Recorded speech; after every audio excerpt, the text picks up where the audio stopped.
Ma'am, I'm going to have to ask you to step aside. The words struck like a slap. Shante Broadus paused mid-step, clutching her travel tote a little tighter.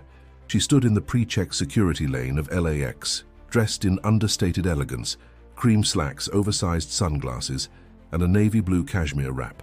Not flashy, but unmistakably poised. Still, to the TSA agent barking orders, she was just another woman of color in an airport. Shante raised her brow calmly. "Is there a problem?" The agent didn't flinch. "I said step aside. You were randomly selected. I've been pre-cleared, and I fly out of this terminal at least twice a week. Is there something unusual with my boarding pass?" Another agent came over, whispering something into his colleague's ear. They both glanced at her, not with professionalism but with suspicion. That subtle, familiar look, like she didn't belong. She sighed inwardly. "Here we go again. I'm following protocol, ma'am. Please cooperate." She moved silently into the secondary screening area. People stared, not just because of the scene, but because some recognized her. They whispered, took photos. Others just watched, eyes darting between Shante and the TSA agents like it was some reality show come to life. A younger officer, no older than 25, began rifling through her bag without care. "That's a Louis Vuitton travel tote," she said flatly, watching him yank her laptop out and toss it into a plastic tray like it was a toy. "You might want to treat it, and its contents, with a little respect." He scoffed. "You can buy a fancy bag, doesn't mean you're above the rules." Shante bit her tongue. She'd been through worse, but something about today, the brazenness of it all, the loudness, the complete lack of subtlety, made her chest tighten. This wasn't about policy. It was about control. "What exactly do you think you're going to find?" she asked, more curious than angry now. "We've had some suspicious activity lately," the older officer replied, avoiding her gaze. "Can't be too careful, but you can be targeted, got it?" That landed. His jaw tightened, but he didn't respond. Behind her, a crowd was forming. Phones were raised. That's when one woman whispered loud enough to be heard, "Ain't that Snoop Dogg's wife?" The TSA agents froze. Shante turned slowly, scanning the crowd. Not for help, not for sympathy. Just to remind herself that she wasn't crazy, that someone else saw it too. One of the agents shifted uncomfortably. "This isn't personal, ma'am.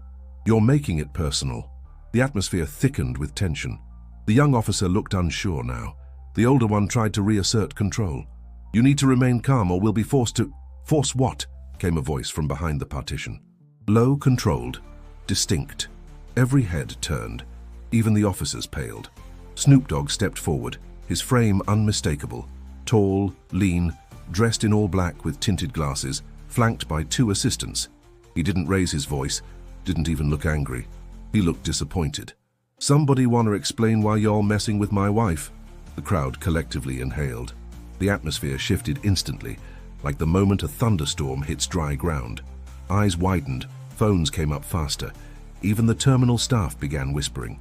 The TSA supervisor, who had been watching the whole thing from a distance, rushed over. "Mr. Broadus, Mr. Dogg, sir, I—" Snoop held up a hand, stopping him cold.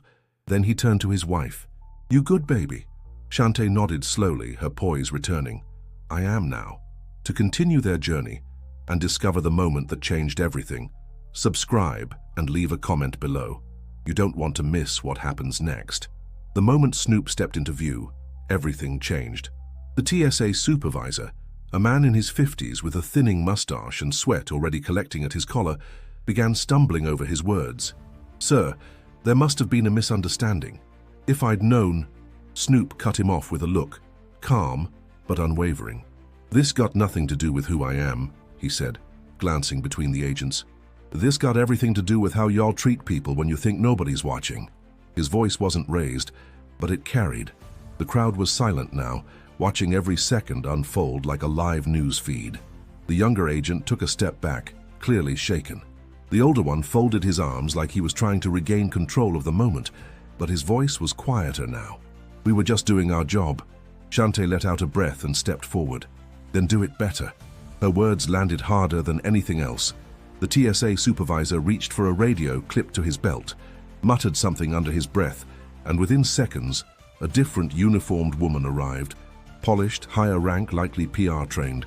"I'd like to personally apologize, Mrs. Broadus," the woman said, eyes flicking between Shante and Snoop.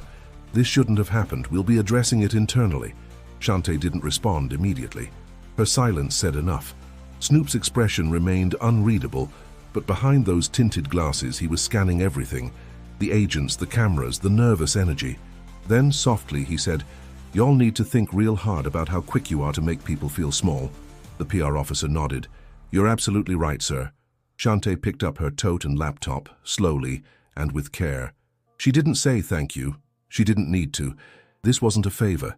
The crowd parted like water as the two of them walked past, heads bowed, eyes wide, some still filming. But no one spoke, not even the gawkers. Just silence.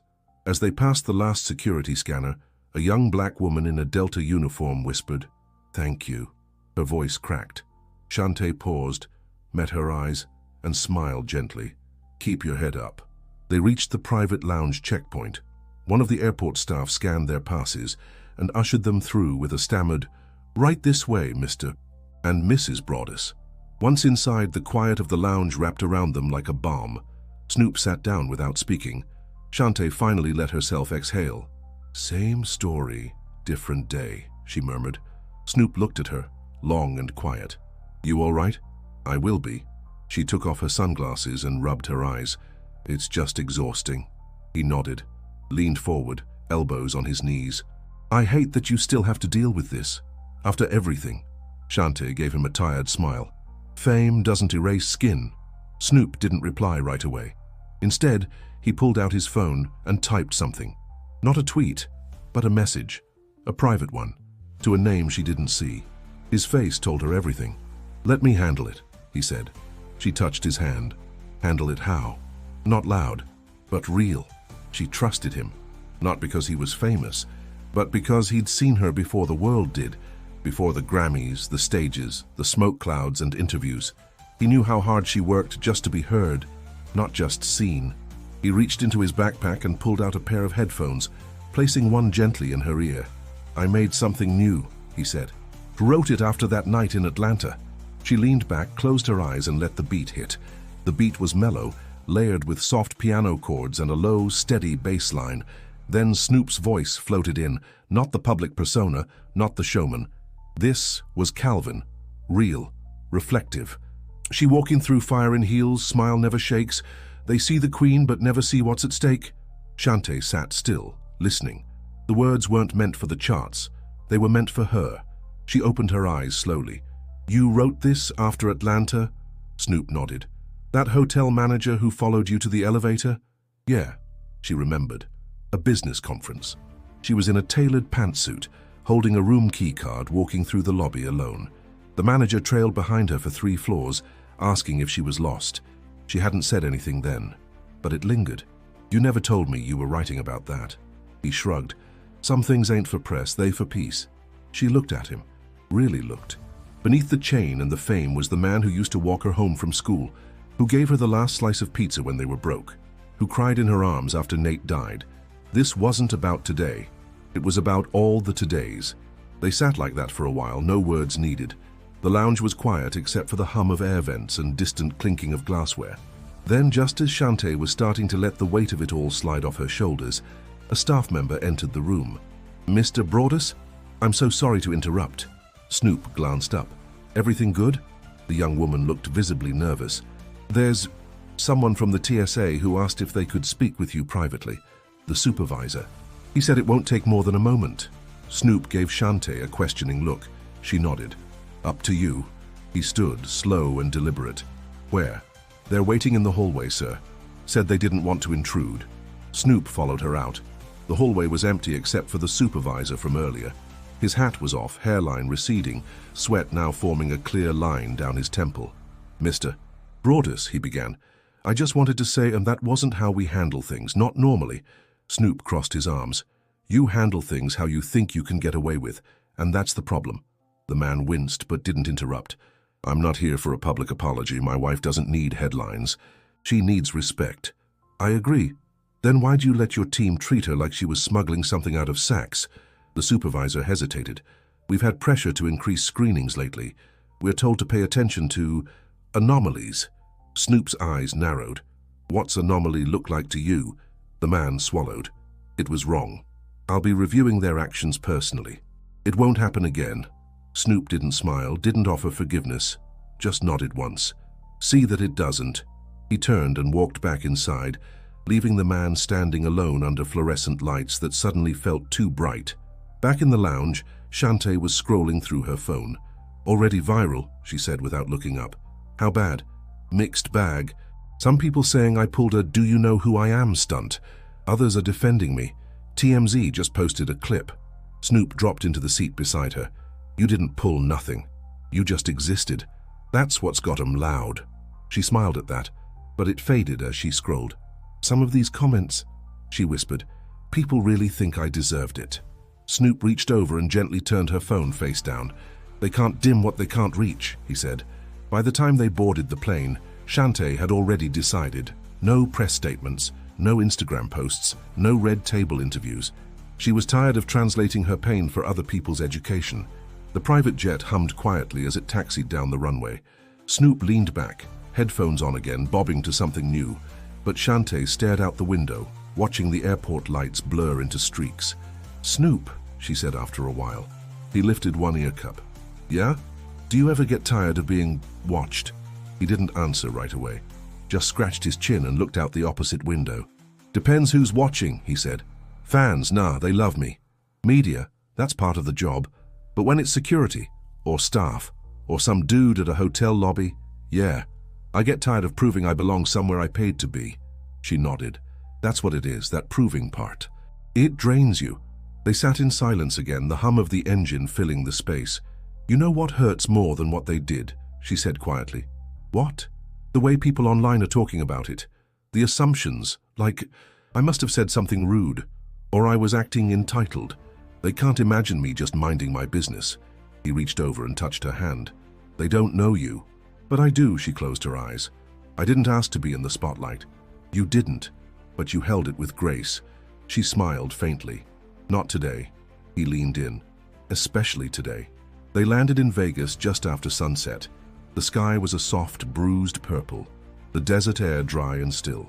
A black SUV waited on the tarmac, driver already holding the door open. As they stepped in, the driver, a young Latino guy with kind eyes, looked at Shantae and said, Sorry that happened to you, ma'am, it wasn't right. She paused, taken aback. Thanks, she replied, her voice softer than she expected. As the car pulled away, Snoop looked over. See, not everyone's blind. She leaned into him, the exhaustion finally winning. I'm just tired of being the lesson. You're not the lesson, he said. You're the mirror. They see their own fear when they see your power. That line stayed with her as they checked into the Aria. The hotel manager met them personally, all smiles and courtesy.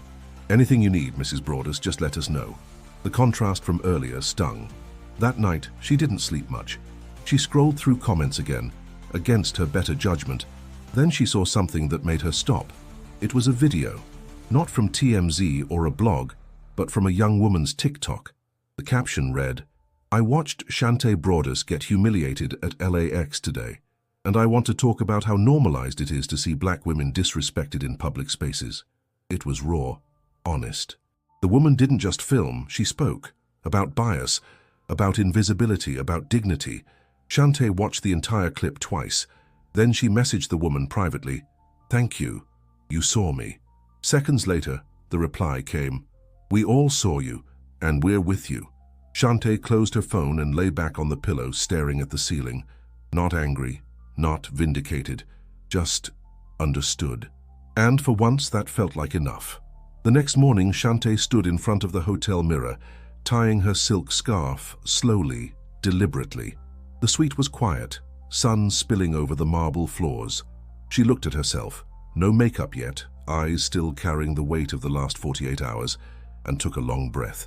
She wasn't broken, but she was tired of pretending to be untouched.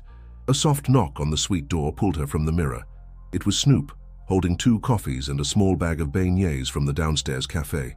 Room service failed us, he joked, but I got the essentials. She chuckled as he set the bag down. You always know. 30 years, he said, sipping his cup. Got to know something by now. She sat beside him on the sofa, letting her legs fold underneath her. I thought about posting something last night. Yeah? She nodded. But I didn't. I realized I didn't want to speak just to defend myself. I want to speak when I choose to. He looked at her impressed. That's power. She smiled faintly. No, that's peace. They sat in a gentle silence, coffee warming their hands. Later that day, Shante met with the event coordinator for a women's leadership summit she was scheduled to speak at, the original reason for her trip. The woman, a polished executive named Tamika, pulled her aside backstage. I wasn't going to say anything, Tamika whispered, but I saw what happened at the airport. I was on that same flight. Shante's eyes widened. You were? I saw the way they treated you, and I saw how you handled it. That poise, that silence, it wasn't weakness. It was strength, and it spoke louder than shouting ever could. Shante wasn't sure how to respond, but Tamika placed a hand gently on her arm. I'm glad you're speaking today. A lot of us need to hear you. Not because of what happened, but because of how you kept your head.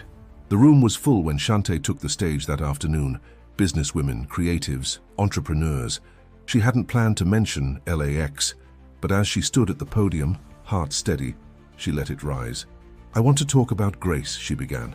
There was no sound in the room but her voice.